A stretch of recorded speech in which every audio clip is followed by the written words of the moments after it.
Hey y'all, so as y'all know, I watched the movie Redeeming Love. Some of y'all may know, the other day for the first time. And I made a post about some revelation I had got on it. I've gotten more revelation on it.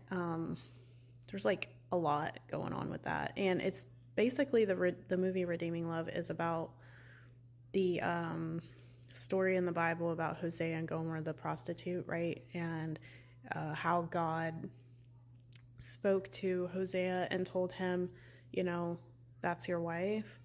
And he's like, you sure? Now, a lot of the revelation I got was about what true unconditional love looks like, right? And I made a whole post about it. But on the other side of that, this is speaking to me about how sometimes God will place you in your spouse's life, right? And he will have you go back to them, right? And speak certain things to them and try to save them, kind of how Gomer did with Hosea. Hosea did with Gomer, right? He went and he tried to save her out of the bondage that she was in, essentially, right? And she wanted out, but she didn't know how to get out, right? That's all she's ever known. So that's where she was comfortable. Even though she was uncomfortable, she was comfortable. And so God used him to show her like real love, right? Because it's something that she had never known. He used Hosea to show her love that she's never known, and she kept running from it.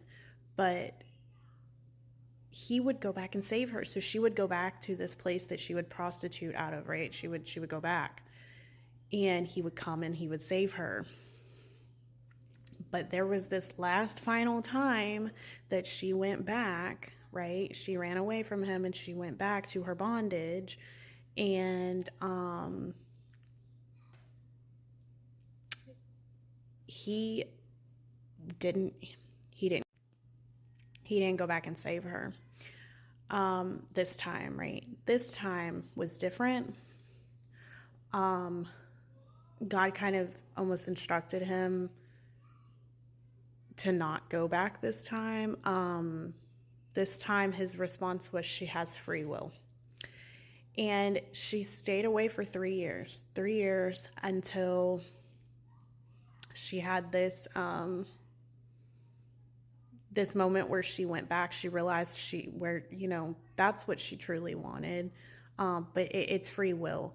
And God had to do a work, and here's what happened though. Even though he had to let her go for 3 years, he still stood on what God spoke to him, right? He took care of everything that he was supposed to take care of, and he waited on her. He waited on her. He continued to live his life, but he lived his life committed to what God spoke to him. And so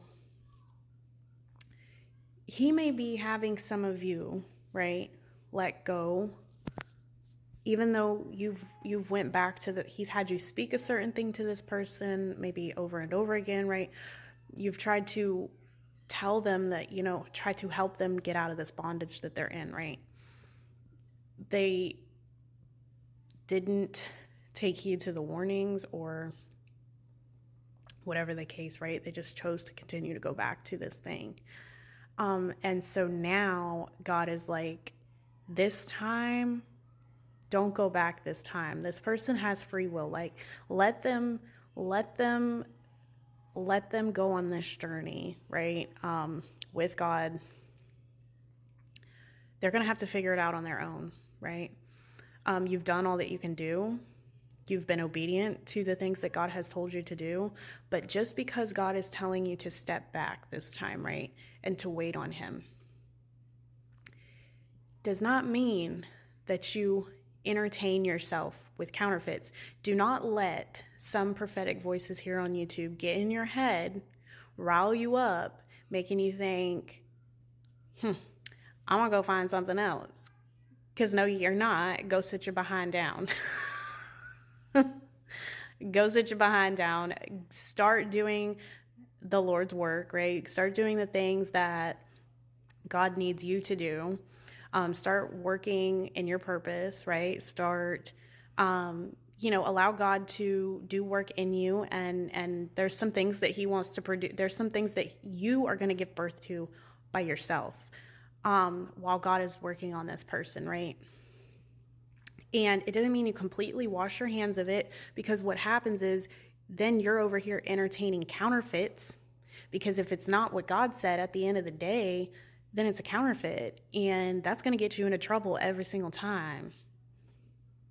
Now, the enemy is going to come in and try to work your emotions and try to get you to entertain counterfeits and entertain the thought of other things, but you can't allow that to get to you.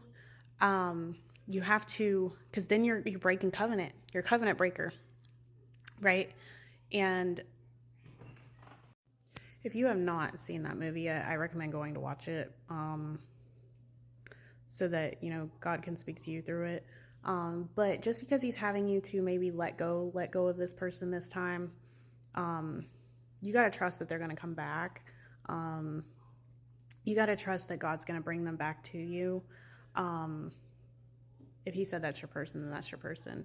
You just have to be obedient to his instruction. And maybe you have been over time, but now it's time for you to just sit and rest from this, and allow God to do the work, because you've done everything that you can do at this point.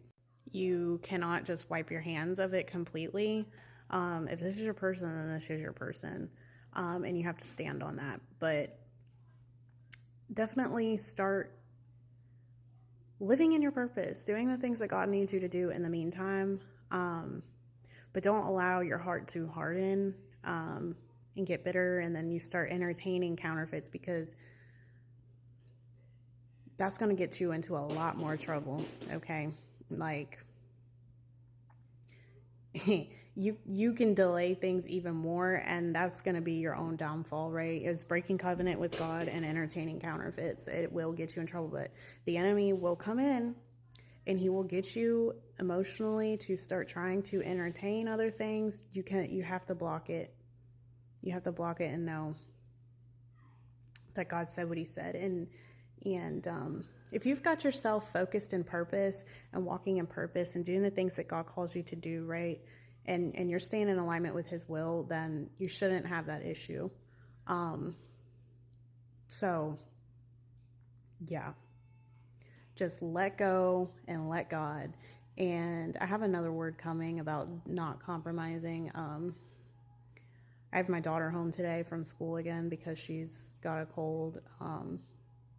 So I don't know if I'll get that. I barely am getting this word out because of the distractions. So I'll try my best. If not, I'll have that word out tomorrow. So yeah, y'all be blessed.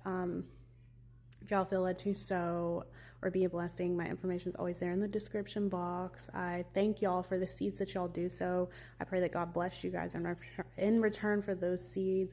I just pray that all of y'all be blessed, and I will see y'all in my next video, whenever that may be.